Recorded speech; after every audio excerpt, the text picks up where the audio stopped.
28. Karena itu hendaklah tiap-tiap orang menguji dirinya sendiri, baru sesudah itu ia makan roti dan minum dari cawan itu. Jadi sebelum perjamuan, kita periksa diri kita. Kalau masih ada dosa, minta ampun. Kalau ada dendam, ada marah, minta ampun. Kalau saudara belum bisa mengampuni, jangan makan perjamuan. Sebab ada ayat 29. Karena barang siapa makan dan minum tanpa mengakui tubuh Tuhan, ia mendatangkan hukuman atas dirinya. 30. Sebab itu banyak di antara kamu yang lemah dan sakit. Dan tidak sedikit yang meninggal. Hanya gara-gara tidak menghormati perjamuan Tuhan. 3 hal kita mau belajar dari waktu kita makan perjamuan Tuhan. Yang pertama, kita mengingat Tuhan. Apa yang pertama? Mengingat kematian Tuhan, mengingat penderitaan Tuhan.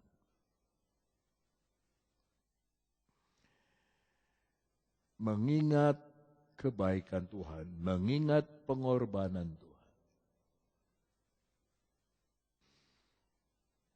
Yang kedua,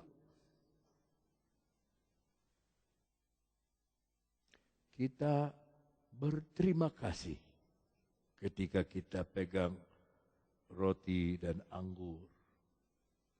Belum disuruh makan, masih doa. Jangan ngobrol. Tapi doa, terima kasih Tuhan. Engkau mati bagi saya. Ya. Ketika kita makan tubuhnya Kristus, penyakit kita semua dilenyapkan. Itu sebabnya jangan sampai saudara tidak percaya ada kesembuhan ilahi waktu kita memakan perjamuan Tuhan. Coba kita lompat dulu kepada Yesaya 53 ayat 3 dan 4. Ia dihina dan dihindari orang. Seorang yang penuh kesengsaraan dan yang biasa menderita kesakitan. Ia sangat dihina. Sehingga orang menutup mukanya terhadap dia. Dan bagi kita pun,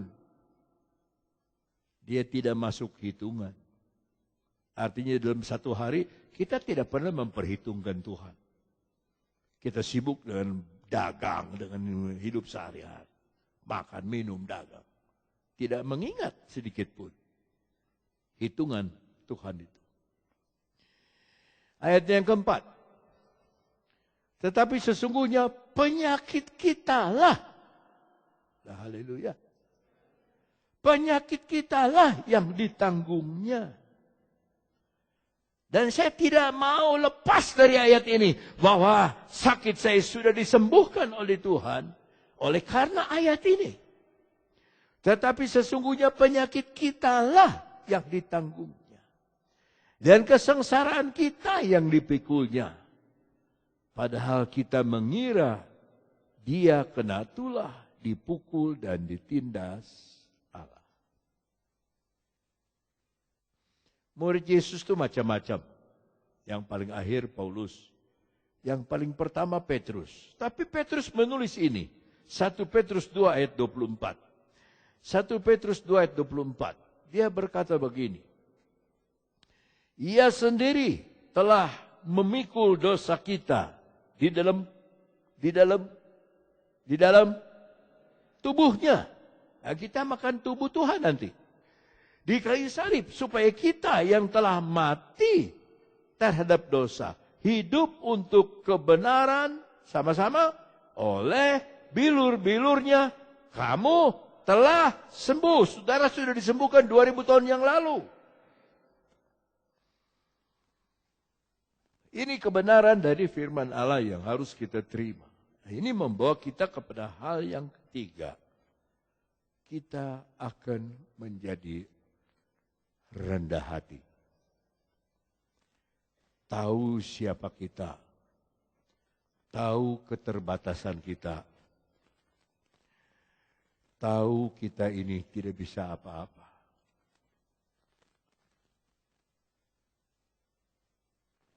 Contoh, ini contoh saja.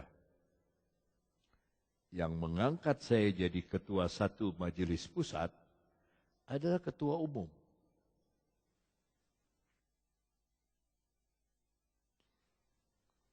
Dan hari Selasa saya ditugaskan oleh ketua umum untuk baca Alkitab dan berdoa sebelum gunting pita oleh istri ketua umum. Siapa saya? Tiba-tiba saya berkata, nggak mau. Karena saya dipilih oleh dia. Saya harus taat kepada dia. Tidak boleh saya menusuk dia dari belakang. Tidak boleh saya mengkhianati dia. Tidak boleh saya diam-diam bawa orang. Kita jatuhkan dia. Tidak boleh. Saya sudah bicara ini kepada seluruh majelis pusat. Dalam khotbah di Cisarua. Dan salah satu majelis pusat ketua 4 berkata, sejak itu kami khotbah berubah. Bayangkan saudara, Mubes masih lama. Ada orang yang ingin mengganti ketua umum dari sekarang. Kan itu tidak etika. Kenapa saya katakan di Bali, di depan seluruh pemuda-pemuda se-Indonesia? Karena saya yang pilih beliau. Dia yang pilih saya. Saya hanya pembantunya. Lompat kepada Yohanes 15 ayat 16. Lompat kepada Yohanes 15 ayat 16. Sama-sama. Bukan kamu yang memilih aku, tetapi akulah yang memilih kamu. Itu cukup. Bukan saudara yang memilih Tuhan. Tuhan memilih saudara. Karena begitu besar kasih sayangnya. Untuk kita menerima berkat. Walaupun dalam kebaktian perjamuan Tuhan. Sakit disembuhkan. Sengsara dilewatkan. Maut dihindarkan. Berkat dilimpahkan. Oleh karena apa? Oleh karena dia memilih kita. Dia bukan hanya memilih, tetapi dia menetapkan kita. Dan menetapkan kamu. Supaya kamu pergi. Pergi bukannya diusir. Pergi. Tidak. Pergi tetapi diutus. Ada haleluya? Saudara disuruh pergi bukan diusir tapi diutus. Dan menghasilkan buah. Dan buahmu itu tetap supaya apa yang kamu minta kepada Bapa dalam namaku. Dalam namaku. Dalam nama Yesus yang mengasihi saudara. Jadi saudara mau minta berkat, pasti diberikan. Judulnya saja menerima berkat. Saudara mau menerima berkat dari Tuhan, terima dulu Tuhannya. Sebab di dalam Tuhan ada semua berkat. Nah, saudara-saudara, ini saya punya Alkitab, satu Alkitab ada 2 bahasa, Indonesia dan Inggris. Tapi dengan kitab ini, ada 100 Alkitab masuk di sini. Dan khotbah saya sekarang diambil di seluruh dunia. Dibaca di seluruh dunia. Saya tidak tahu di sini masih bikin apa tidak. Tapi yang di Jakarta dibikin di seluruh dunia. Ya. Kemarin saya harus ke Cirebon karena pendeta Kiling itu kerja buat Tuhan 55 tahun dan kawin mas 50 tahun.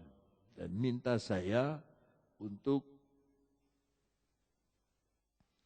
bawa firman Allah. Seharusnya saya ke Jakarta, tetapi karena dia adalah salah satu hamba Tuhan yang dulu saya kagumi karena khotbah-khotbahnya, jadi saya datang. Saya agak terharu melihat dia tertatih-tatih jalan karena stroke. Stroke-nya itu soal kecil. Satu kali dia bawa anjing kecil. Dia suka anjing. Bukan untuk ditoki, bukan. Anjing kecil. Dia bilang sama istrinya, sebab istrinya pegang uang. "Mah, tolong bayar 800.000 ini anjing." "Nggak, kembalikan. Saya nggak mau bayar." Stroke lah dia. Maka itu kepada istri-istri, kalau suami-suami minta dibeliin ini, dibeliin itu, kasih duit daripada stroke. Dan satu pendeta, Herni Temo, itu keluarga mereka. Dia tegur istrinya, "Kamu salah. Sekarang kamu keluar uang berapa?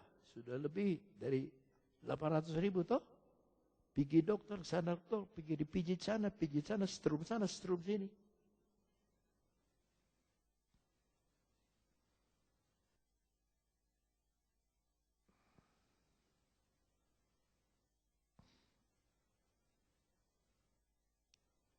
Kembali kepada 2 Timotius pasal 4 ayat 18.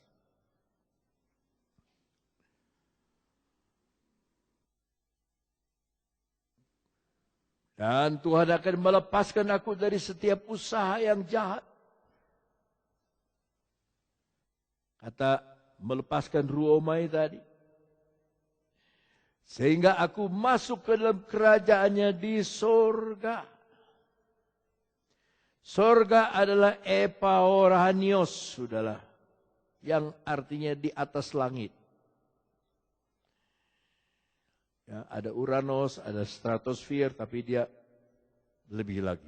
Di atas langit, itu sorga. Tak terjangkau dengan pikiran kita, itu sorga.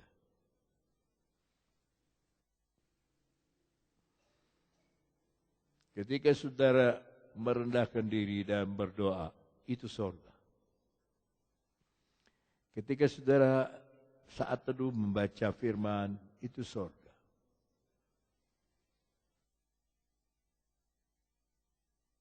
Dan firman Tuhan sekarang ini luar biasa kayanya, luar biasa, luar biasa. Ya, di satu sisi dosa bertambah-tambah, di sisi lain anugerah Allah berlimpah-limpah. Dan saudara janganlah saudara berdosa yang bertambah-tambahnya, tetapi dalam anugerah saudara berlimpah-limpahnya. Kita masuk dalam perjamuan Tuhan. Para pelayan perjamuan maju.